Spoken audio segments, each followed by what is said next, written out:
கர்த்தர் நாமத்துக்கு மகிமை உண்டாகட்டும். இந்த 2024 ஜூலை மாதத்தினுடைய வாக்குத்தத்தமாக தேவன் நம்மோடு பேசின வார்த்தை எடுத்து வாசிக்கலாம். ஆகாய தீர்க்கதரிசி புத்தகம் 2வது அதிகாரம் 19வது வசனம். களஞ்சியத்தில் இன்னும் விதை தானியம் உண்டோ, திராட்சை செடியும் அத்திமரமும் மாதளம் செடியும் ஒலிவ மரமும் கனி கொடுக்கவில்லையே. நான் இன்று முதல் உங்களை ஆசீர்வதிப்பேன் என்று சொல்லுகிறார் என்றார். எல்லாம் கரெக்டாக சொல்லாமா? எல்லாம் கவனிங்க. ஆண்டவர் இங்க முதல்ல நம்முடைய நிலைமையை எடுத்து சொல்லிட்டு அதுக்கப்புறம் அவருடைய ஆசீர்வாதம், அவருடைய மகிமை எடுத்து நம்மோடு கூட பேசுகிறார். களஞ்சியத்துல இன்னும் விதை தானியம் உண்டோ? உங்க பாக்கெட்ல நல்லா கவனிங்க. நம்ம வாழ்வதற்கு பொருளாதாரம் ரொம்ப முக்கியம். தேவன் நம்மை ஆசீர்வதிப்பதற்காக பலமுறை சொல்லுகிற ஒரே காரியம், என் பிள்ளைகள் நான் அளிக்கும் நன்மைகள் திருப்தியாகி நான் அப்பா என்பதை அறிந்து கொள்ள வேண்டும். இதுதான் தேவனுடைய நோக்கம், பிரதான நோக்கம். தேவன் ஆசீர்வதிக்கிற தேவன், அவர் ஆடம்பரத்தின் தேவன் அல்ல. ஆமெனா? இப்ப ஆண்டவர் என்ன சொல்றாருன்னா, நம்மை ஆசீர்வதிக்கும்படியாய் தேவன் நம்மை அழைத்திருக்கிறார். ஏனென்றால் நம்முடைய ஆண்டவர் இயேசு கிறிஸ்து ராஜாதி ராஜா. ஆமெனா? ராஜாதி ராஜாவின் பிள்ளைகள் ஒரு ராஜ்யத்துல ஒரு பிரஜையானது, ஒரு பிச்சைக்காரனா, ஒரு ஏழையா இருந்தாங்க, எந்த ராஜ்யத்துக்கு மகிமை இருக்கும்? என் ராஜ்யத்தை பாருங்க, ஒரு பிச்சைக்காரனும் கிடையாது, ஒரு தரித்திரனும் இல்லை. அப்பதான் அந்த ராஜ்யத்துக்கு மகிமை. நமது ராஜாவாகிய இயேசு கிறிஸ்து அவருடைய ராஜ்யத்திற்கு நம்மை அழைத்திருக்கிற தேவன் இப்போது நம்மளை பார்த்து சொல்றாரு, களஞ்சியத்துல இன்னும் விதையே இல்லை. ஒரு பிசினஸ் பண்றதுக்கு, அது ஒரு வேலை செய்யறதுக்கு என்கிட்ட முதலீடே இல்லை. இந்த காரியத்தை நான் துவக்கலாம்னு நினைக்கிறேன், ஒரு வீடு கட்டணும், என்கிட்ட முதலீடே இல்லை, அந்த விதையே இல்லை. இப்போ நம்ம உதாரணத்துக்கு ஒரு விதையை போட்டோம்னா அந்த விதை பல மடங்கு நமக்கு பலனை கொடுக்கும். அது போல நம்ம கிட்ட காசு பணம் வந்துச்சுன்னா அந்த காசு பணத்தை வச்சு ஒரு பிசினஸ் பண்ணி அதன் மூலமாய் நம்ம என்ன செய்யறோம்னாக்கா வருமானத்தை பெருக்கலாம். இப்ப ஆண்டவர் என்ன சொல்றாருன்னா, இப்ப நம்மளை பார்த்து சொல்றாரு, உன் களஞ்சியத்துல விதையே இல்லையாமா? சகோதரனே சகோதரியே, உன்னுடைய களஞ்சியத்துல விதையே இல்லை. அது மட்டும் இல்ல, நீ சாப்பிடுறதுக்கு உனக்கு முதலீடும் இல்லை, உனக்கு ஜீவன் உண்டாகும்படியாக திராட்சையும் இல்லை, அத்திமரமும் பலன் கொடுக்கல, மாதளமும் பலன் கொடுக்கல, ஒலிவமும் கனி கொடுக்கல என்கின்ற உன் நிலையை நான் நன்றாய் அறிந்திருக்கிறேன். ஆனால் இன்றைக்கு நான் சொல்லுகிறேன், இன்று முதல் நான் உன்னை ஆசீர்வதிப்பேன். இந்த 2024 வருஷத்துல 6 மாதம் கடந்து விட்டோம். 7வது மாதத்தின் துவக்கத்துல நம்ம செற்றா நின்று கொண்டு கர்த்தருடைய சமூகத்தை நோக்கி கொண்டிருக்கிறோம். கர்த்தர் நம்மை பார்த்து சொல்றாரு, இன்று முதல் நான் உன்னை ஆசீர்வதிப்பேன். இது சாதாரண ஒரு வார்த்தையாக நீ நினைக்க வேண்டாம். அப்ப தேவன் நம்மை ஒவ்வொரு நாளும் ஆசீர்வதிக்கிற தேவன். நம்மை ஆசீர்வதித்து ராஜாவை மகிமைப்படுத்தும்படியார் எகிப்திலே அடிமைப்பட்டு போய் கிடந்த இஸ்ரவேல் ஜனங்களை அடிமைத்தனத்திலிருந்து விடுதலையாக்கி பாலும் தேனும் ஓடுகிற கானான் தேசத்தை இந்த ஜனங்கள் சுதந்திரிக்கும்படி செய்து அவர் அளித்த நன்மையினாலே அவர் சந்தோஷப்பட்டு அவரை துதிக்க வேண்டும். அவ்வளவுதான். ஆரம்பத்திலிருந்து பைபிள் முடிவு வரைக்கும் இதுதான் தேவன் நமக்கு சொல்லிக் கொடுக்கிற பைபிள் க்ளோஸ். ஆமெனா? பைபிளுடைய கான்செப்ட் இதுதான் நமக்கு தேவன் சொல்லிக் கொடுக்கிறார். அப்போ இந்த இடத்துல ஆண்டவர் என்ன சொல்றாருன்னா, நானே ராஜாதி ராஜா, பார்வோன் அல்ல, நானே ராஜாதி ராஜா, நானே சர்வ பூமிக்கும் ஆண்டவர் என்று சொல்லி கர்த்தராகிய தேவன் இஸ்ரவேலை அழைத்துக் கொண்டு வந்தார். யார் இந்த தேவன்? ஆபிரகாமின் தேவன். ஆமெனா? இந்த ஆபிரகாமின் தேவன் யார் என்றால் மகிமையின் தேவன். மகிமையின் தேவன் யார் என்றால் மரணத்தை ஜெயித்து, ஆமெனா, மரித்து அடக்கம் பண்ணப்பட்டு உயிர் தெழுந்த கர்த்தராகிய இயேசு கிறிஸ்து. அப்படியானால் ஆசரிப்பு கூடாரம் என்பது மாம்சத்தில் வந்த இயேசு கிறிஸ்து, தேவாலயம் என்பது மகிமை அடைந்த இயேசு கிறிஸ்து. இந்த இடத்துல இஸ்ரவேல் ஜனங்களுக்கு எந்த நிலையிலிருந்து கர்த்தர் இந்த வார்த்தையை சொல்றார் அப்படின்னா, இஸ்ரவேல் ஜனங்களை தேவன் பாலும் தேனும் ஓடுகிற கானான் தேசத்துக்கு சுதந்திரத்துக் கொள்ளும்படி அழைத்துக் கொண்டு வந்தார். என்னுடைய கற்பனைகளையும் என்னுடைய கட்டளைகளையும் கை கொள்ளுங்கள், உங்களை விட்டு நான் விலகுவதும் இல்லை, உங்களை கைவிடுவதும் இல்லை என்று சொல்லி, உங்களை ஆசீர்வதிப்பு என்று சொல்லி தேவன் அந்த ஜனங்களுக்கு கட்டளை கொடுத்திருந்தார். ஆனால் அவர்களோ பாவம் செய்தபடினாலே, தேவனை விட்டு விலகினபடினாலே அவரை பாபிலோனுக்கு நாடு கடத்தினார். அந்த நேரத்துல தேவாலயம் இடிக்கப்பட்டாயிற்று. தேவாலயம் இடிக்கப்பட்டு எருசலேமின் மதில்கள் இடிக்கப்பட்டு அது ஒரு வனாந்தரமாக்கப்பட்டிருந்த அந்த நாளிலே கர்த்தராகிய தேவன் பெர்சியாவின் ராஜாவாகிய கோரேசுடைய ஆவியை எழுப்பி அவர் என்ன செய்தார்னா மறுபடியும் தேவாலயத்தை கட்டவும் இஸ்ரவேல் ஜனங்கள் மறுபடியும் தங்கள் தேசத்துக்கு போகும் கட்டளை பிறப்பித்தார். ஆமெனா. இந்த இஸ்ரவேல் ஜனங்கள் என்ன செய்தார்கள் என்றால், எங்கள் தேவன், எங்கள் ராஜா, மகிமையின் ராஜா. ஆமெனா. இன்றைக்கு நாங்கள் பாபிலோனில் அடிமைப்பட்டு கிடக்கிறதுக்கான காரணம் எங்கள் பாவம். தானியேலுடைய ஜெபம் 70 ஆண்டு காலம் முடித்ததும் தானியேல் அருமையான ஜெபம், பயங்கர மகிமையான பாவரிப்பு. ஏசாயாவுடைய பரிசுத்த நாமத்துக்கு மகிமை உண்டாவதாக. நான் ஆண்டவர் சமூகத்தில் உட்கார்ந்து ஜெபிக்கிற வேளையிலெல்லாம் தானியேலுடைய அந்த ஜெபம் என்னை உற்சாகப்படுத்தும். தேவ சமூகத்தில் என்னை அதிகமாக தாழ்த்துவதற்கு பலனை கொடுக்கும். காரணம் என்னன்னா, அப்படிப்பட்ட ஒரு மகிமையான ஒரு தாழ்மையும் நம்மை ஒப்பு கொடுக்கிற ஒரு ஜெபமாக இருக்கும். அப்ப தானியேல் தீர்க்கதரிசி என்ன செய்றாருன்னா, 70 ஆண்டு காலம் முடிஞ்சதும் மறுபடியும் எங்க தேசத்துக்கு போக வேண்டும் என்று சொல்லி ஒரு ஜெபம் பண்ணி கொண்டிருப்பார். அதுக்கு காரணம் என்னன்னா, நாங்க இன்னைக்கு பாபிலோன் அடிமைப்பட்டு போய் கிடக்கிறோம். அதுக்கு காரணம் என்னன்னா எங்க பாவம். ஆமெனா. தேவரே, மகிமை உமக்கே உரியது, வெட்கம் எங்களுக்குரியது. நீதி உமக்கே உரியது, வெட்கம் எங்களுக்குரியது என்று சொல்லி இங்க தானியேல் மகிமையான காரியம் எடுத்திருப்பார். இப்ப ஆண்டவர் என்ன செய்தார்னா, அந்த இடத்துல தேவாலயம் இருக்க வேண்டும். ஆமெனா. நல்லா கவனிங்க. சமஸ்த இஸ்ரவேலுக்கும் எப்பொழுது தேவன் ராஜ்யத்தை கொடுத்தார் என்றால், தாவீதுடைய இருதயத்துல தேவாலயம் கட்ட வேண்டும் என்கிற எண்ணம் வந்தது. தாவீது சமஸ்த இஸ்ரவேலுக்கும் ராஜாவாக, சாலமோனின் நாட்களில் தேவாலயம் கட்டப்பட்டு சமஸ்த இஸ்ரவேலர்களும் அவனவன் தன் அத்திமரத்தின் நிழலிலும் அவனவன் தன் திராட்சை செடியின் நிழலிலும் சுகமாய் தங்கியிருந்தான். இளைப்பாறுதலுக்குள்ளே பிரவேசித்தார்கள். அங்கே தேவாலயம் இருந்துச்சு. இளைப்பாறுதலை இஸ்ரவேலுக்கு தேவன் கட்டளையிட்டார். அங்க தேவாலயம் என்பது மகிமையின் தேவனாகிய இயேசு கிறிஸ்து.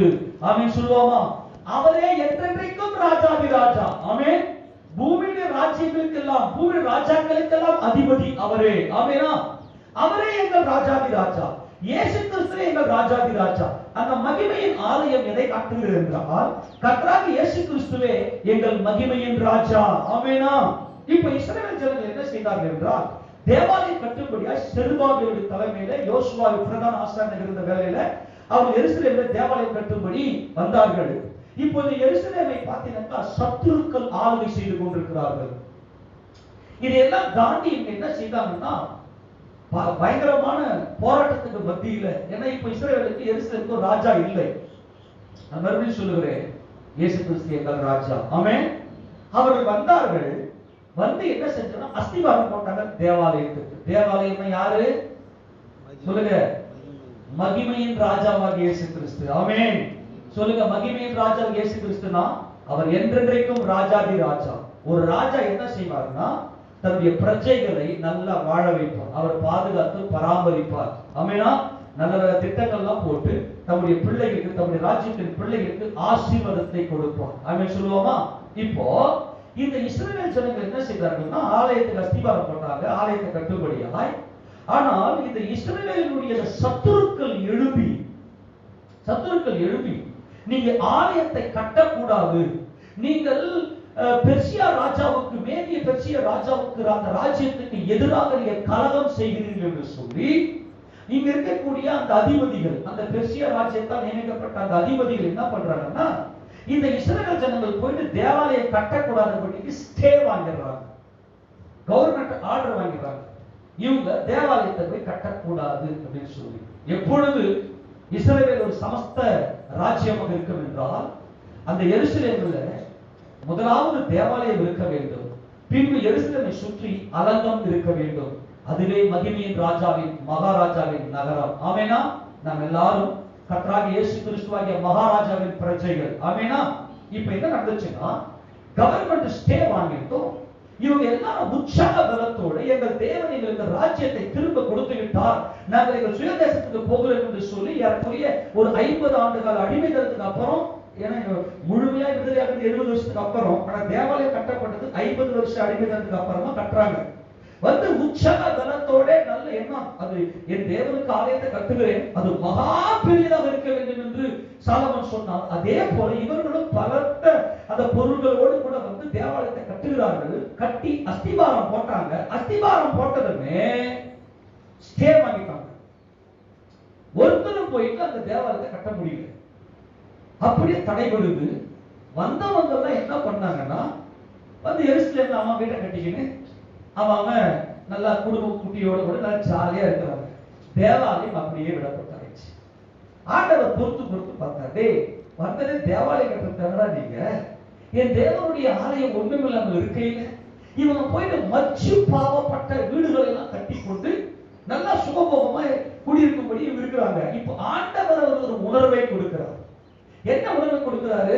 இவங்க போய் சம்பாதிக்கிறாங்க, சம்பாதிச்சு பொத்தலான பையில போடுறாங்க. பொத்தலான பையில ஃபுல்லா வசன வாசிக்கிற நேரம் இல்ல, பொத்தலான பையில போடுறாங்க. இவங்க விதைக்கிறாங்க. விஷ பனினாலும் கல் மழையினாலும் கருக்காயினாலும் அவங்களை பாதிக்கிறார். ஏன்? மகாராஜா அங்கே இல்லை. ஆமெனா? தேவாலயம் அங்கே இல்லை. ஆண்டவர் பயங்கரமா இப்ப என்ன செய்யறாருன்னா அவங்களை பாதிக்கிறார். இவங்க போயிட்டு சம்பாதிக்கிறாங்க, விதைக்கிறாங்க, அது முளைச்சி வரவே மாட்டேங்குது. அப்படியே நடவு நட்டா பயிர் விளைய மாட்டேங்குது. எல்லாம் ஒண்ணுமே இல்லாம வீட்டுல ஒண்ணுமே வெறுமை. ஏன்னா தேவாலயம் வெறுமையா இருக்குது. இவங்க நல்லா பெரிய பெரிய மாளிகையை கட்டிக்கிட்டு நல்லா குடியிருக்கிறாங்க. இப்ப ஆண்டவர் என்ன செய்யறது? எல்லாத்தையும் கையை வச்சு அடிச்சு பாக்குறாரு. இவங்க உணர்வே வரல. இந்த நேரத்துல தான் ஆகாய் தீர்க்கதரிசியும் சகரியா தீர்க்கதரிசியும் ஆண்டவர் எழுப்பி, நீ போய் அவரை உற்சாகப்படுத்து அப்படின்னு சொல்லி சொன்னதும் நல்லா கவனிங்க, அவருடைய கைகளை நான் திடப்படுத்துகிறேன், திடம் கொண்டு வேலையை நடப்பிக்க சொல்லு. கவர்மெண்ட்டை எதிர்த்து நின்று வேலை செய்யணும். கவர்மெண்ட்டை எதிர்த்து நின்று வேலை செய்யணும்.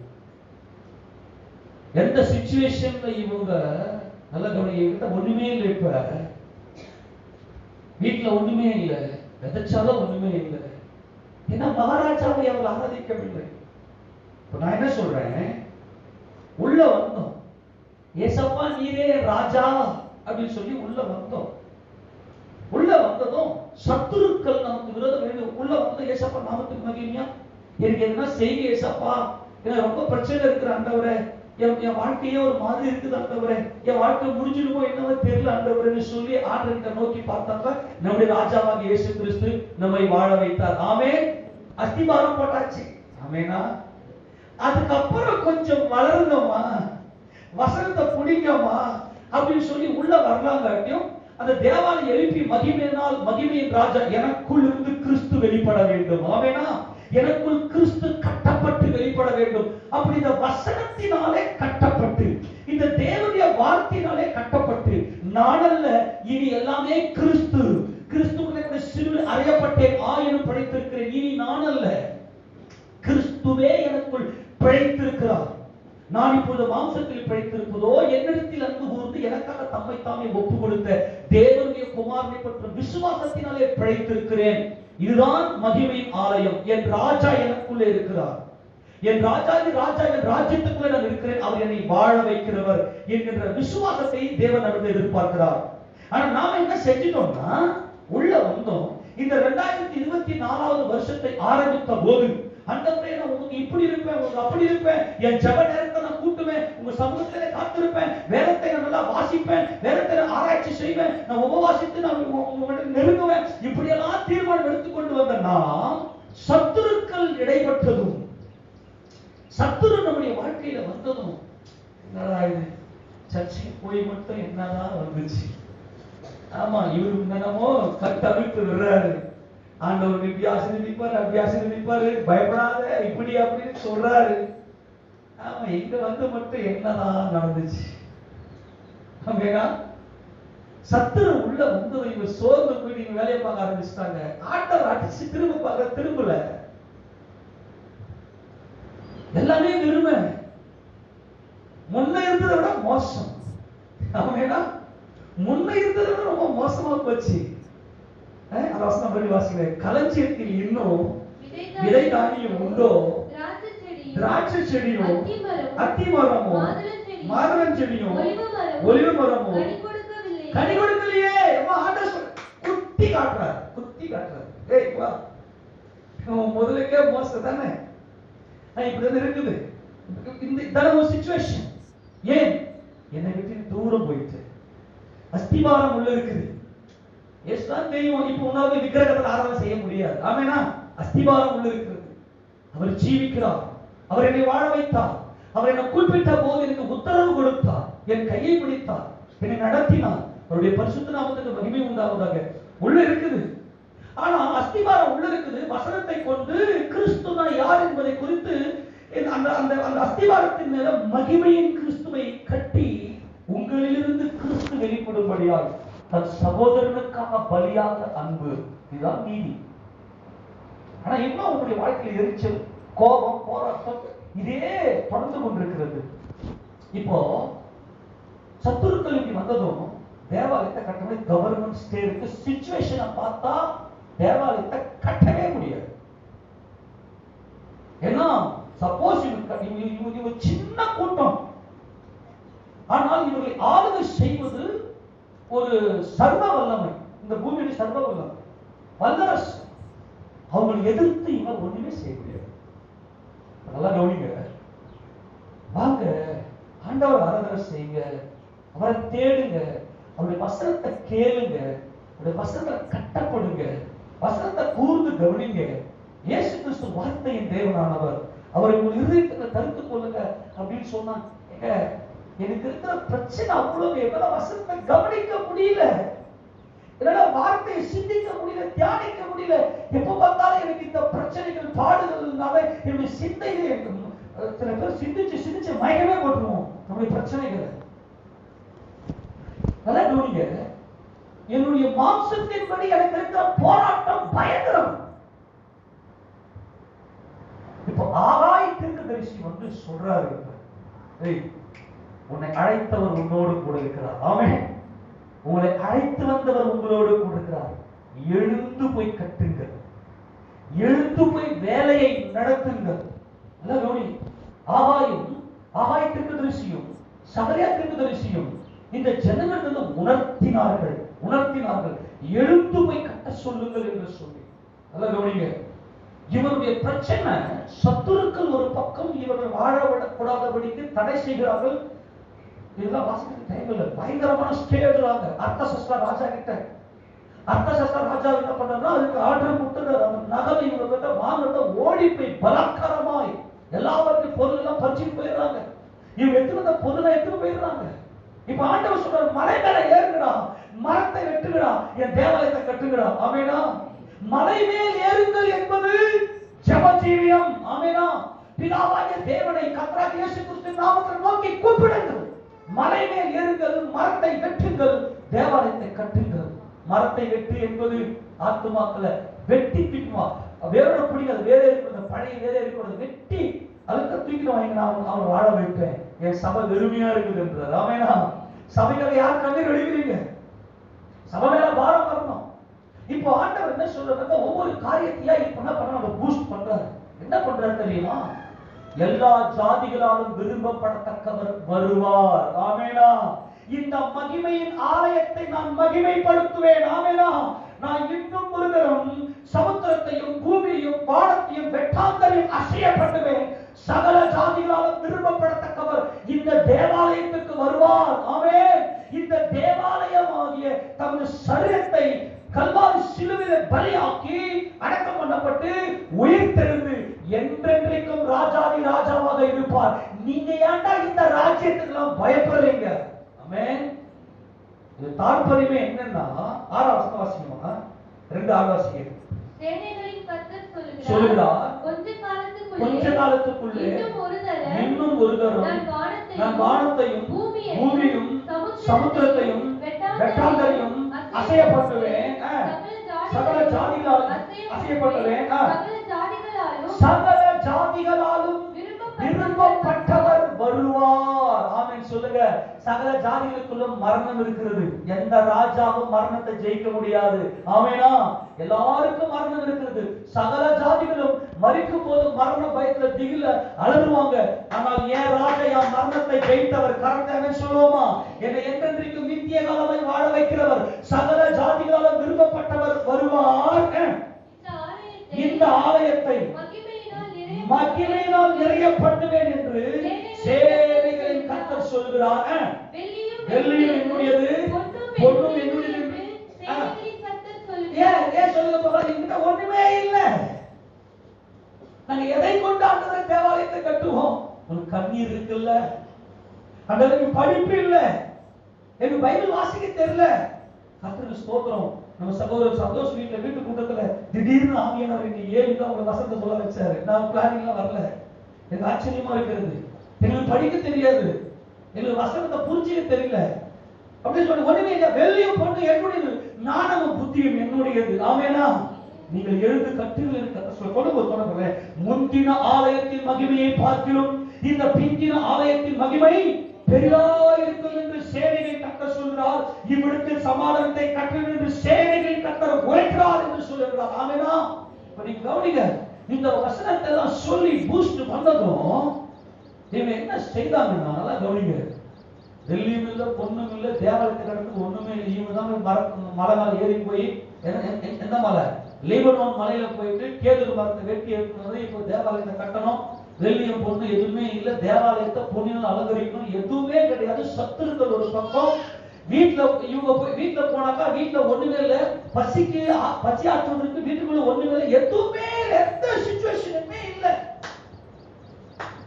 ஆனா இப்ப உயிர்ப்பிக்கப்பட்டவங்க பத்தியா, இந்த ஆகாய தீர்க்கதரிசி போயிட்டு இந்த இஸ்ரவேல் ஜனங்களுக்கு தேவனுடைய வார்த்தையை சொன்னதும், தேவனுடைய அன்பை எடுத்து சொன்னதும், எல்லா அந்த பிரச்சனைகள், போராட்டங்கள், அவர்களுடைய மாம்சத்தின் படியேயான இருக்கக்கூடிய வழிகள் எல்லாவற்றையும் மறந்துட்டு அந்த தேவாலயத்தை தன்னுடைய இருதயத்தில் இமேஜின் பண்ணி, ஒவ்வொரு இருதயத்துக்குள்ளும் அந்த தேவாலயத்தின் மகிமை, ஒவ்வொரு இருதயத்துக்குள்ளும் அந்த சர்வவல்லமையுள்ள தேவனுடைய ஷெகினா மகிமை வந்து இறங்குகிற அந்த தேவாலயத்தின் மகிமை தங்கள் இருதயத்தில் அப்படி உள்ள வச்சாங்க பாருங்க, தேவன் அப்படியே பூரிப்பானார். இப்பவும் சொல்றேன், உங்க வாழ்க்கையில பயங்கரமான பிரச்சனை, போராட்டம், வேதனை, துன்பம் எல்லாம் இருக்குதான். ஆனால் என் தேவனுடைய ஆலயத்தில் நான் ஒரு ஊழியக்காரன். ஆமென். என் தேவனுடைய ஆலயத்தில் நான் எதுக்காக வந்திருக்கிறேன் என்றால், என் தேவனுடைய ஆலயத்தை கட்டும்படி, என் ராஜாவை நான் உயர்த்தும்படி. இந்த ராஜா கிட்ட வாங்க, இந்த ராஜா உங்களை வாழ வைப்பார். இவர் என்றென்றைக்கும் சதா காலம் நித்திய ராஜா, நம்முடைய ராஜா என்கின்ற அந்த ஒரு உணர்வோடு வேலை செய்யணும். நீங்க சபையில வேலை செய்யணும், ஆத்மா பாரத்துல எல்லாருக்கிட்டையும் இயேசுவை அன்பை சொல்லணும். அப்படி சொல்லும் போது உங்கள் இருதயத்துக்குள்ள இயேசு கிறிஸ்துவின் நித்திய ராஜ்யம், நித்திய ராஜ்யம் என்று சொல்லிட்ட இன்று என்று சொல்லுகிறாய் என்றால் நீ எதிர்காலத்தை நோக்குகிறாய். நீதிமான் இன்றுல இருக்கிறான். ஏனென்றால் துன்மார்கன் பழைய காலத்துல வாழ்ந்து கொண்டிருக்கிறான், பழைய நினைவுகள்ல வாழ்ந்து கொண்டிருக்கிறான். இன்று அப்படின்னு வந்தாலே பயங்கரமான ஆசீர்வாதம் இருக்கிறார். இன்று முதல் நான் உங்களை ஆசீர்வதிப்பேன். என்ன அர்த்தம்னா, இவங்க இருதயத்துக்குள்ள அந்த மகிமையின் ஆலயம் உள்ள வந்துருச்சு. ஒவ்வொருத்தனுக்குள்ள உள்ள எழுப்புதல், உயிர் மீட்சி, உயிர்ப்பிக்கிற ஆவியானவர் உள்ளே வந்து கிறிஸ்துவானவரை தங்கள் இருதயத்திலே தரித்துக் கொண்டு நாங்கள் தேவாலயத்தை கட்டுவோம் அப்படின்னு சொல்லி அவங்க இருதயத்துக்கு ஒரு எழுப்புதல் வந்துச்சு பாருங்க. இப்போ சொல்றேன், உன் பிரச்சனையெல்லாம் மறந்துட்டு என் ராஜா என்றென்றைக்கும் இருக்கிற சதா கால மகிமையின் ராஜா, அவர் பூமி அனைத்துக்கும் ராஜா, என் ராஜாவை நான் போற்றி பாடுவேன், கர்த்தரை போற்றி ஸ்தோத்திரத்தை அவரை உயர்த்துவேன் என்கின்ற அந்த உற்சாகம் உங்கள் உள்ளத்துக்குள்ளே வருவேயானால் கர்த்தர் சொல்றாரு, இன்று முதல் உங்களை ஆசீர்வதிப்பேன் என்று சொல்லி. ஆமெனா? எப்படிப்பட்ட ஆசீர்வாதங்களை தேவன் நமக்கு கொடுப்பார்? நல்லா கவனிக்கணும். இந்த தேவ சமூகத்துல தேவன் கொடுக்கிற இந்த ஆசீர்வாதம் நமக்குள்ளே வறுமையானால், நம்முடைய களஞ்சியங்கள், நம்முடைய வீட்டுல, நம்முடைய போக்கையும், நம்முடைய வரத்தையும் எல்லாவற்றையும் ஆசீர்வதிக்கிற தேவன் என்ன செய்வார் என்று சொன்னால், ஒரே ஒரு எல்லளவு கூட உன் கண்ணுக்கு முன்னாடி உன் சத்துருவை நீ பார்க்கவே மாட்டேன். ஆமெனா? நல்லா கவனிங்க. இன்று முதல் அப்படின்னா என்ன அர்த்தம் தெரியுமா? இன்று நினைச்சு எதிர்காலத்தை, நித்திய ஜீவனை, நித்திய ராஜாவை, மகிமையின் ஆலயமாகிய பிதாவாகிய தேவனுடைய வலது வாசத்திலே உட்கார்ந்து இருக்கிற என் ஆண்டவராகிய இயேசு கிறிஸ்துவை நோக்கி பார்த்து இந்த சபைக்கு வேலை செஞ்சு கர்த்தரை பாடி துதிச்சு ஆராதிச்சு நீ கையில பைபிள் எடுத்து இந்த தெருவில் நடந்து வருவ பத்தியா, அதுவே பயங்கரமான மகிமையின் ஆராதனை. ஆமெனா? அதுவே கர்த்தரை உயர்த்துகிற உயர்வு. 1000 பிரச்சனைகள் இருக்கும், நித்தியம் அந்த நித்திய ராஜாவை சிந்தனை வைத்துக் கொண்டு நீ வருவீங்க பாருங்க. உன்னதமானவருடைய வலது வாசத்திலே உட்கார்ந்து இருக்கிற ராஜாவே, என்னை உயிர்ப்பியும். ஆமெனா? என்னை உயிர்ப்பியும். அந்த உயிர் மீட்சி உள்ளே வந்ததுமே கர்த்தர் சொல்றாரு, இன்று முதல் நான் உங்களை ஆசீர்வதிப்பேன். ஆமென் சொல்லலாமா? Praise the Lord. உங்களுடைய பரிசுத்த நாமத்துக்கு மகிமை உண்டாகட்டும்.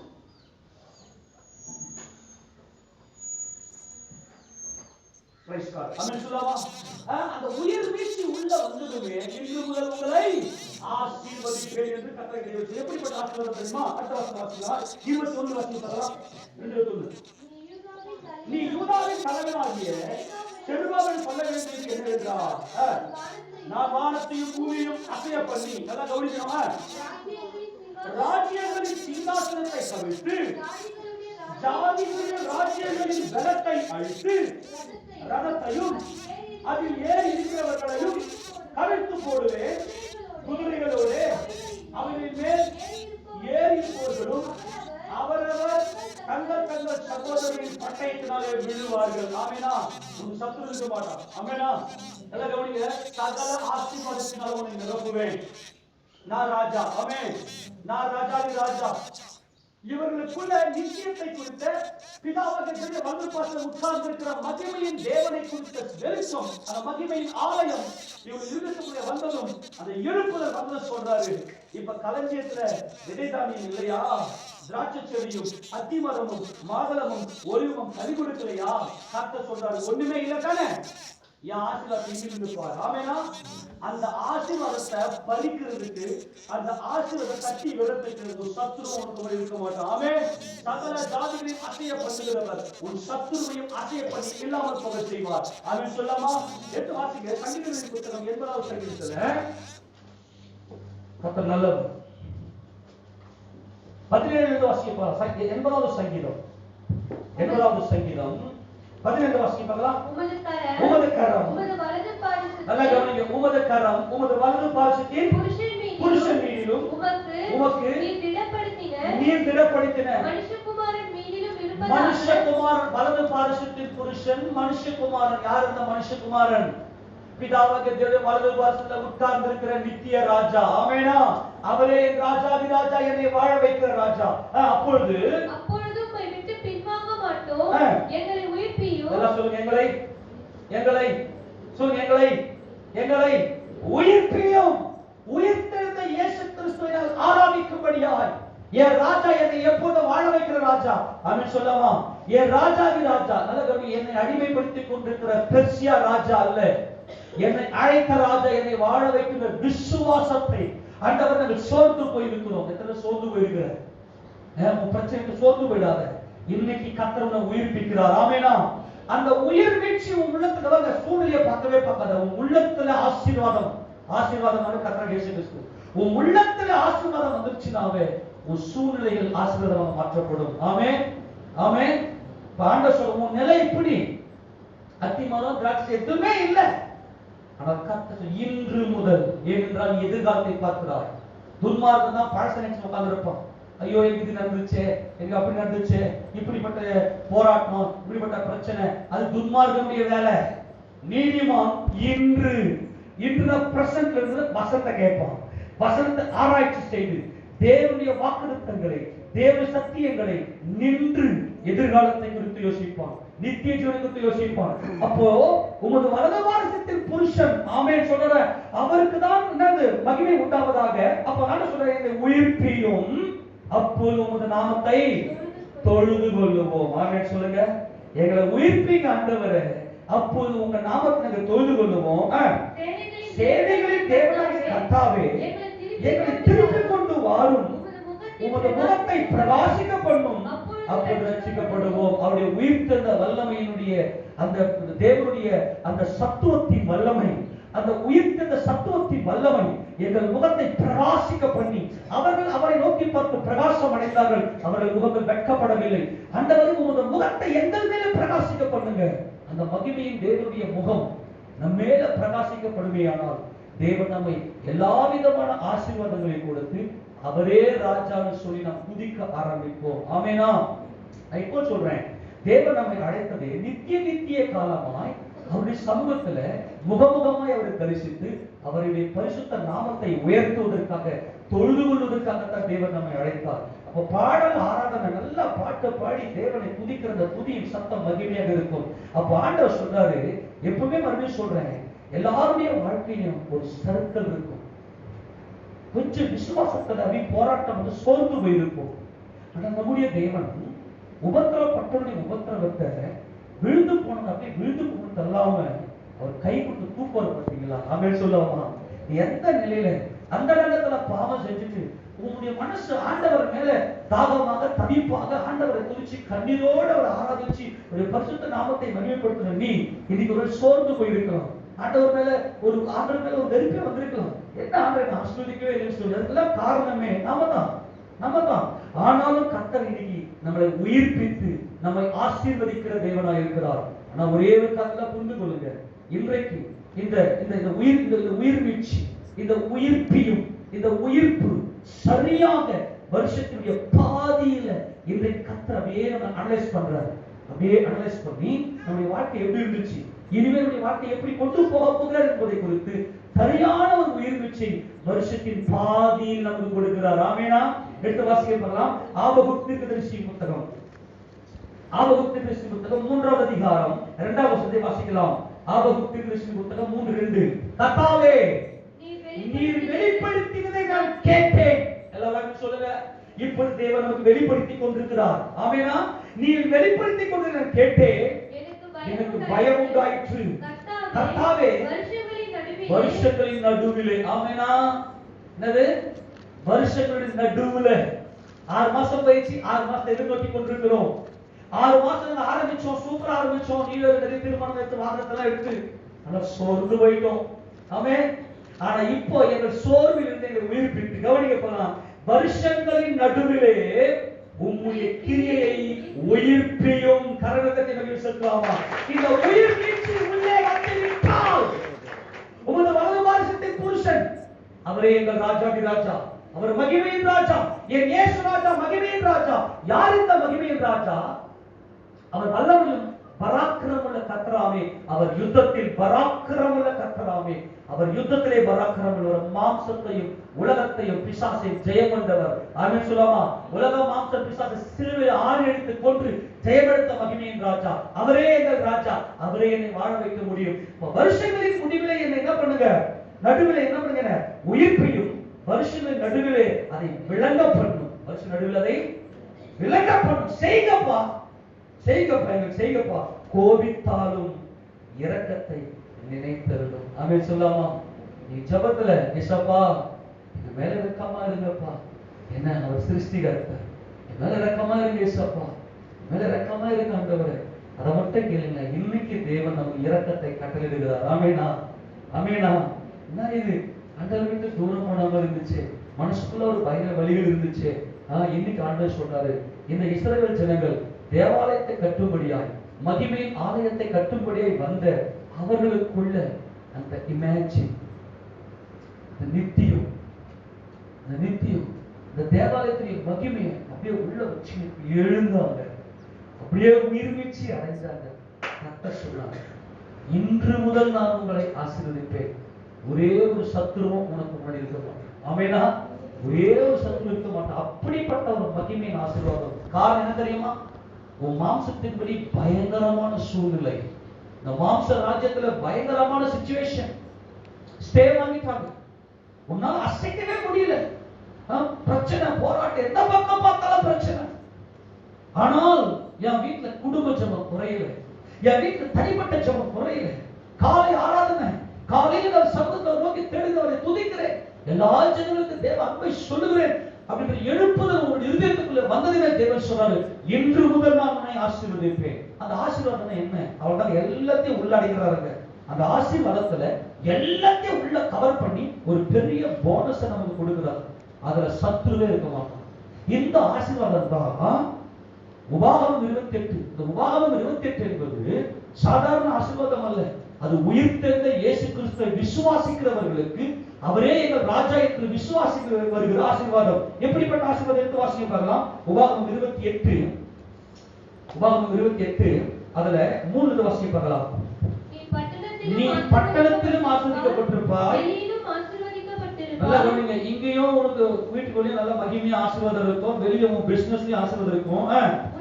உன் கர்ப்பத்தின் கனியும் உன் நிலத்தின் கனியும் உன் மாடுகளின் பெருக்கமும் உன் ஆடுகளின் மந்தைகளும் ஆகிய உன் மிருக ஜீவன்களின் பலனும் ஆசீர்வதிக்கப்பட்டிருக்கும். உன் கூடையும் மாப்பிசைகிற உன் தொட்டியும் ஆசீர்வதிக்கப்பட்டிருக்கும். நீ வருகையிலும் ஆசீர்வதிக்கப்பட்டிருப்பாய். உனக்கு விரோதமாய் எழும்பும் உன் சத்துருக்களை கர்த்தர் உனக்கு முன்பாக முறியடிக்கப்படும்படி ஒப்புக் கொடுப்பார். ஒரு வழியை உனக்கு எதிராக புறப்பட்டு வருவார்கள், 7 வழியை உனக்கு முன்பாக ஓடி போவார்கள். இன்று முதல் உங்களை ஆசீர்வதிப்பேன் என்றால் உன் குடும்பத்துல எல்லா விதமான ஆசீர்வாதங்களும் இருக்கும். உன் சத்துரு உனக்கு முன்னாடி இருக்க மாட்டான். எல்லாரும் சொல்லாமா? உன் சத்துருவால உனக்கு நிற்க முடியாது. ஒரு வழியா வருமா, 7 ஓடி போயிடும். உன் கண்ணு சத்துருவா பார்க்காது. காரணம், சகல ஜாதிகளையும் எல்லாவற்றையும் அசைய பண்ணுகிற உன் தேவனாகிய கர்த்தரை உன் இருதயத்தில் தரித்துக் கொண்டு நீ உயிர் மீட்சி அடைந்திருக்கிறாய், உயிர்ப்பிக்கப்பட்டிருக்கிறாய். கர்த்தராகிய தேவன் வருஷத்தின் நடுவில் இன்னைக்கு உன்னை உயிர்ப்பித்து அவருக்கு என்று உன்னை சாட்சியாக பயன்படுத்த போகிறார். ஆமென் சொல்லுவோமா? இந்த ஜீவவாசல் ஜெப வீட்டுல ஒரு கருவியாக பயன்படுத்த போகிறார். ஆமெனா? இந்த சபையில இயேசு கிறிஸ்துவே ராஜா என்று சொல்லி அநேக பிரஜைகளை, அநேக ஜனங்களை கூட்டி மகிமையான காரியத்தை செய்ய போகிறார். இப்ப சொல்ற கர்த்தர் உன் களஞ்சியங்களிலும் நீ கையிலும் எல்லா வேலையிலும் உனக்கு ஆசீர்வாதம் கட்டளையிடுவார். உன் தேவனாகிய கர்த்தர் உனக்கு கொடுக்கும் தேசத்திலே உன்னை ஆசீர்வதிப்பார். ஆமென். அப்புறம் நீ உன் தேவனாகிய கர்த்தரின் கட்டளை கைக்கொண்டு அவர் வழியில் நடக்கும்போது கர்த்தர் உனக்கு ஆணையிட்டபடியே உன்னை தமக்கு பரிசுத்த ஜனமாக நிலைப்படுத்துவார். அவருக்கு சொந்த ஜனமாயும் பரிசுத்த ஜாதியாயும் ராஜரீகமான ஆசாரிய கூட்டமாக உங்களுக்கு நிலைப்படுத்துகிறார். காரணம், இன்று முதல். அந்த இன்று முதல் எத்தனை புரிஞ்சிச்சு? ஆமென். நீ உயிர் மீட்சி அடைந்தாய். உயிர் மீட்சி, இது பயங்கரமான சத்தியம். உயிர் மீட்சி அடைந்தாய். அஸ்திபாரம் இருந்துச்சு, வெளியே இருந்த தேவனை அறியாம, அது வேற. ஆனா உள்ள வந்துட்டு நீ அப்படி சோர்ந்து போயிருந்த இல்லையா? ஆனா அந்த நேரத்துல இப்போ நீ உனக்குள்ள எல்லா பிரச்சனைகளையும் தூக்கி போட்டு என் தேவனே பெரியவர் என்று சொல்லி உயிர் மீட்சி அடைந்தே இல்லையா? அந்த உயிர் மீட்சிக்கு தான் வல்லமையே. ஆமென் சொல்லாமா? அந்த உயிர் மீட்சிக்கு தான் மகிமையே. ஆமென் சொல்லாமா? அந்த உயிர்ப்பிப்புல தான் எல்லாமே சகலமும் அடங்கியிருக்கிறது. கர்த்தர் உன்னுடைய சத்துருக்கள் எல்லாவற்றையும் விலக்கிட்டு உனக்கு ஆசீர்வாதத்தை கொடுக்கிறாரு. சத்துருவே இல்லை, இளைப்பாறுதல். ஆமெனா? மகிமையின் இளைப்பாறுதல். ஆமென் சொல்லாமா? நீ எனக்கு சொந்த ஜனம் சொல்றியா, பரிசுத்த ஜனம் சொல்றாரு. அப்பொழுது கர்த்தருடைய நாமம் உனக்கு தரிப்பிக்கப்பட்டது என்று பூமியின் ஜனங்கள் எல்லாம் கண்டு உனக்கு பயப்படுவார்கள். ஆமெனா? நீ ராஜா மாதிரி நடந்து போ, எல்லாம் வாயில கை வச்சு கவனம் கட்டினவே கர்த்தர் அவங்களோடு இருக்கிறார், இயேசு கிறிஸ்து அவங்களோடு கூட இருக்கிறார் என்பதை சகல ஜாதியில காணும்படி செய்வேன், உனக்கு கொடுப்பேன் என்று கர்த்தர் உன் பிதாக்களுக்கு ஆணையிட்ட தேசத்தில் கர்த்தர் உன் கர்ப்பத்தின் கனியிலும் உன் மிருகஜீவனின் பலனிலும் உன் நிலத்தின் கனியிலும் உனக்கு பரிபூர்ண நன்மை உண்டாக கட்டளையிடுவார். ஏற்ற காலத்தில் உன் தேசத்திலே மழை பெய்யும். நீ கையிட்டு செய்யும் வேலையெல்லாம் ஆசீர்வதிக்கவும் கர்த்தர் உனக்கு தமது நல்ல பொக்கிஷசாலியாக வானத்தை திறப்பார். நீ அநேக ஜாதிகளுக்கு கடன் கொடுப்பாய், நீயோ கடன் வாங்காது இருப்பாய். ஆமெனா?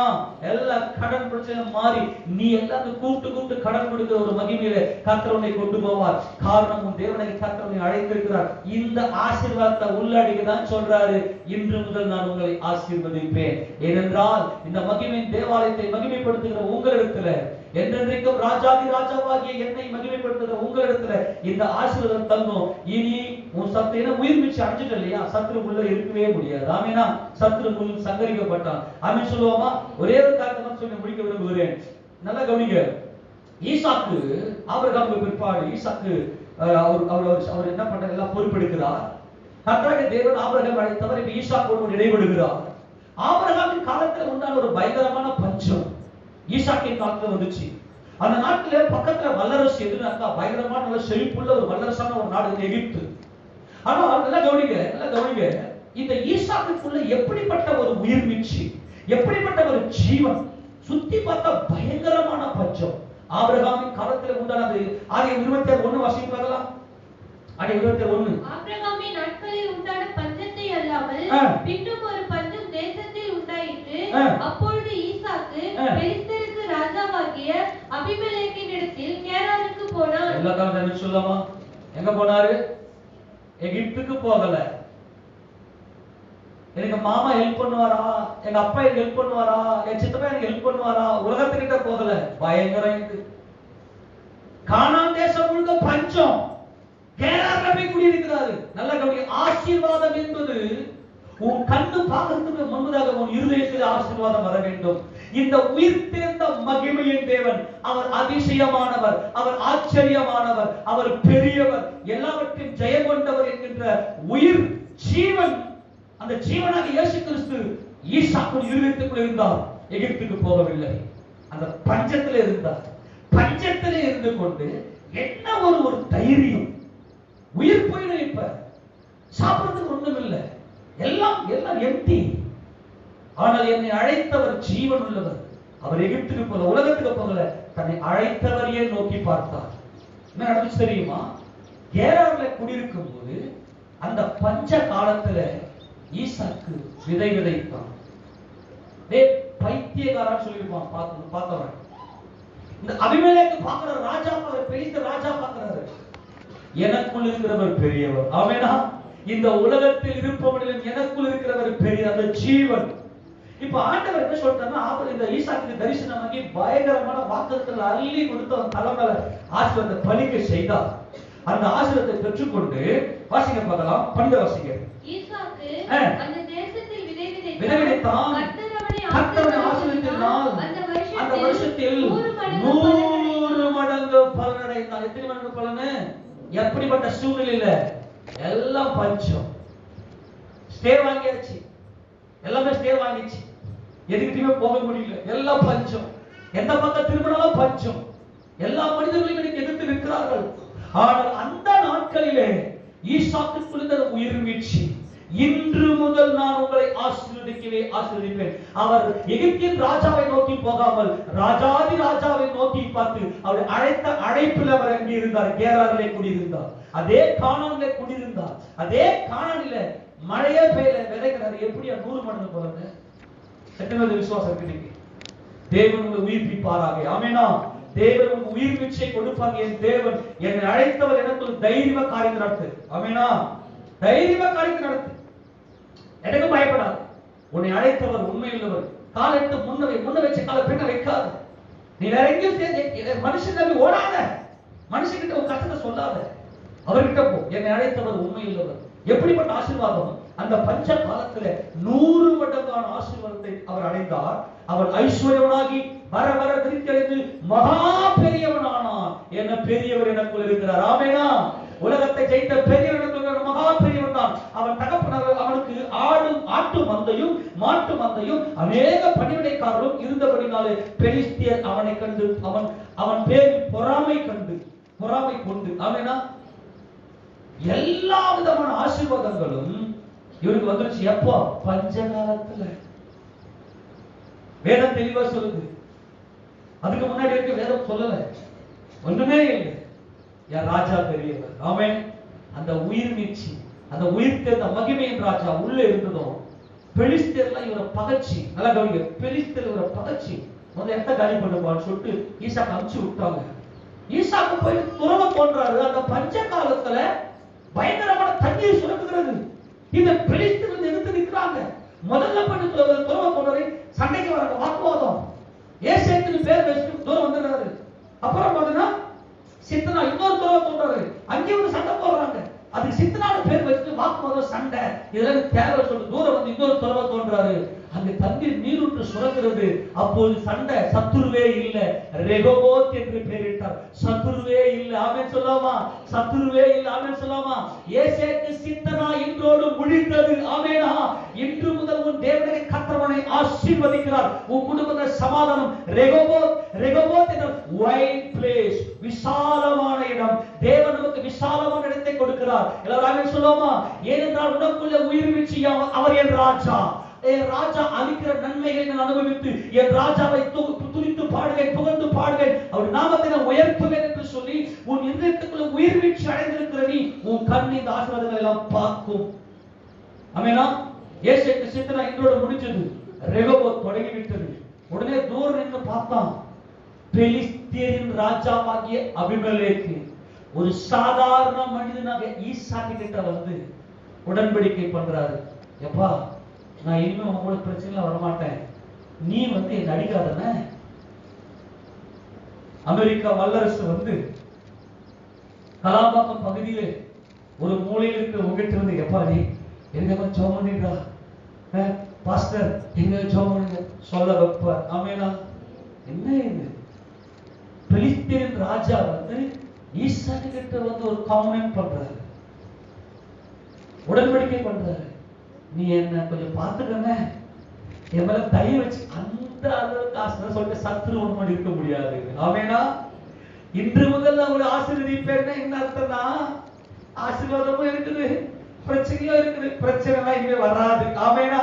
உன் போராட்டம்லாம் உன் கண்ணுக்கு முன்னாடி ஒன்றுமே தேடினாலும் கிடைக்காது. ஆமென். அந்த வசனத்தை வாசித்து முடிக்க போகிறோம். வாசிக்கலாம் 26 இருந்து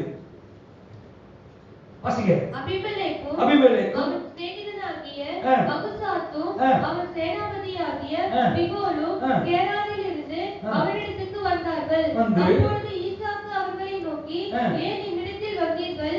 நீங்கள் என்னை பகைத்து என்னை உங்களிடத்தில் இராதபடிக்கு துரத்தி விட்டீர்களே என்றான். ஏன் வந்தீங்க? என்ன பகைச்சே இல்ல? எதுக்காக பகைச்சான்? 22 வசனம். பின்பு அவனுக்கு பெயர்ந்து போய் என்னை கொன்றானுங்க. அவனுக்கு பெயர்ந்து போய் வேறொரு துறை வெட்டினான். அதை குறித்து அவன் வாக்குவாதம் பண்ணவில்லை. அப்போது அவன், நாம் தேசத்தில் பலுகும்படிக்கு இப்போது கர்த்தர் நமக்கு இடம் உண்டாக்கினார் என்று சொல்லி அதற்கு ரெகோபோத் என்று பெயரிட்டான். ஆமெனா. தொத்தினே இருந்தானுங்க. ஏசேக்கு சித்தனா வாக்குவாதம் சண்டை எல்லாம் ஒழிஞ்சது. ரெகோபோத் பிறந்தது. ஆமென். தேசத்துல பலுகி பெருகிட்டார். சாரு ஏன்னா என்னை அழைத்தவர் பெரியவர். ஆமெனா. மகா பெரியவர் ஆயிட்டாரு. ஒரு ராஜ்யமே அசைகிறது உன்னை பார்த்து. ஆமென் சொல்லாமா? ராஜ்யமே அசைய போவது உன்னை பார்த்து. ஆமெனா. ராஜாக்கள் அசைய போவது உன்னை பார்த்து. ஆமெனா. ஓடி வராங்க. ஆமெனா. உன் வெளிச்சத்துக்கு ஜாதிகளும் உதிக்கிற உன் ஒளிவுக்கு ராஜாக்களும் நடந்தே வருவார்கள். ஆமென் சொல்லுவோமா? ஆமென் சொல்லுவோமா? எழுப்பி பிரகாசி, உன் ஒளி வந்தது, கர்த்தருடைய மகிமை உன்மேல் உதித்தது. ஆமென். உங்களுக்கு ராஜாக்களும் உங்களுக்கு வெளிச்சத்துக்காக எல்லா ராஜாக்களும் நடந்தே ஓடி வருவாங்க. அதுதான் அபிமெலேக்கு வந்தார். உங்ககிட்ட வெளிச்சம் இருக்குப்பா, உங்ககிட்ட மகிமை இருக்குப்பா, உங்ககிட்ட மகிமையின் ராஜா இருக்கிறாரு. ஏடா என்கிட்ட வந்தீங்க? ஒரு ராஜாவை ஏடா என்கிட்ட வந்தீங்க? இப்ப ரெகோபோத் இருக்கிறேன்னா எடுத்து வாசிக்கலாம். இப்ப இந்த வசனம் வாசிக்கணும்னா 22 வாசிக்கலாம். நிச்சயமாய் கர்த்தர் உம்மோடே கூட கரங்களை தட்டி நிச்சயமாய் கர்த்தர் எங்களோட கூட இருக்கிறார். ஏனென்றால் தேசத்தை பலுகி பெருகி இருக்கிறார். பஞ்சகாலத்துல சூழ்நிலை எனக்கு எதிராக இருந்த நேரத்துல என் கர்த்தர் எனக்குள்ள உயிர் மிச்ச தேவன் நமக்கு கொடுக்கிறார். தொடர்ந்து வாசிக்கலாம். ஆகையால் எங்களுக்கும் உமக்கும் ஒரு ஆணை ஏற்பாடு உண்டாக வேண்டும் என்று நாங்கள் நிர்ணயம் பண்ணினோம். நாங்கள் உம்மை தொடாமல் நன்மையை உமக்கு செய்து உம்மை சமாதானத்தோடு அனுப்பிவிட்டது போல நீரும் எங்களுக்கு தீங்கு செய்யாதபடிக்கு உம்மோடு உடன்படிக்கை பண்ணிக்கொள்ள வந்தோம். நீர் கர்த்தரால் ஆசீர்வதிக்கப்பட்டவராமே. கரங்களை தட்டி கர்த்தரால் ஆசீர்வதிக்கப்பட்டவர் நான்.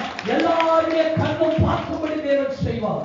நீ கர்த்தரால் ஆசீர்வதிக்கப்பட்டவன். எப்போ அவங்களுக்கு பேசாத, ஐயோ அவங்களை விட்டுருங்க, அப்படிப்பட்ட ஒரு எல்லா சத்துருக்களும் உனக்கு இச்சையா பேசி அடங்குவார்கள். ஆமெனா. உயிர்த்தத்தில் எப்படிப்பட்ட உயிர் வீழ்ச்சி. ஆண்டு விழா வருது. நல்ல சும்மா கம்பீரம் உற்சாகம். இப்ப நம்ம வீட்டுல ஒரு ஃபங்க்ஷன், ஒரு சாதாரண விஷயம், சொந்தக்காரங்க எல்லாம் தெரிஞ்சவங்க நல்லா பழக்கமா இருக்கிறவங்க சொல்லி அந்த பிள்ளைங்க ஃபங்க்ஷன், எங்க வீட்டுல ஃபங்க்ஷன். ஆமெனா. எங்களுக்கு 15வது ஆண்டு விழாவை அடுத்த வாரம் ஞாயிற்றுக்கிழமை எல்லாரும் வாங்க, எங்களாம் சர்ச்சைக்கு வாங்க. எங்க தேவன் எங்களை ஆசீர்வதிக்கிற, எங்க ராஜா எங்களை ஆசீர்வதித்திருக்கிற அந்த உயிர் வீழ்ச்சி உள்ளே வருவதாக. ஆமெனா. எல்லா சொந்தங்களை போன் பண்ணுங்க. வராங்களோ வரலையோ, இன்றைக்கு தேவன் உயிர் வீழ்ச்சியை கொடுப்பாராக. ஆமெனா. எல்லாம் உங்க கூட நல்ல ஐக்கியமா இருக்கிற சொந்தக்காரங்களை போன் பண்ணி, எங்க சர்ச்சில் ஆண்டவர் இருக்குது, எங்க ராஜாவை ஆராதிக்க போகிறோம். ஆமென். எங்களை அழைத்த இயேசுராஜை ஆராதிக்க போகிறோம். ஆமெனா. அப்ப எல்லாருமே பார்ப்பாங்க, உங்க கூட கர்த்தர் இருக்கிறாரு. கர்த்தருடைய ஆசீர்வாதம் உங்க தலைமையில இருக்குது. ஆமென். நீங்க கர்த்தரால் ஆசீர்வதிக்கப்பட்டவர் என்று எல்லாரும் சொல்லுவாங்க. இன்று முதல் நான் உங்களை ஆசீர்வதிப்பேன்னா தேவன் கொடுக்கிற அந்த ஆசீர்வாதத்துக்கு முன்னாடி சத்துரு இருக்கவே முடியாது. ஆமென். அப்ப என்ன பண்ணுங்க? சொன்னாவே அந்த இன்பத்தை, அந்த ஆசீர்வாதத்தை அனுபவிச்சு சத்துருவே இல்லை. ஆமென். பிரச்சனையே இல்லை, போராட்டமே இல்லை, எந்த ஒரு பிரச்சனை பத்தி நினைக்க தேவையில்லை. தேவன் கொடுத்த ஆசீர்வாதங்களை மாத்திரம் அனுபவித்துக் கொண்டு அவரை ஆராதிக்கிற, அவரை துதிக்கிற, ராஜாவை மகிமைப்படுகிற ஆசீர்வாதத்தை தேவன் நமக்கு கொடுக்கிறார். ஆமென் சொல்லுவோமா? வருஷத்தின் நடுவில் உயிர் மிச்ச தேவன் கொடுத்திருக்கிறார். ஆமெனா. கம்பீரமா சந்தோஷமா இருப்போம். தேவனுடைய ஆசீர்வாதத்தை சுதந்திரத்துக் கொள்வோம்.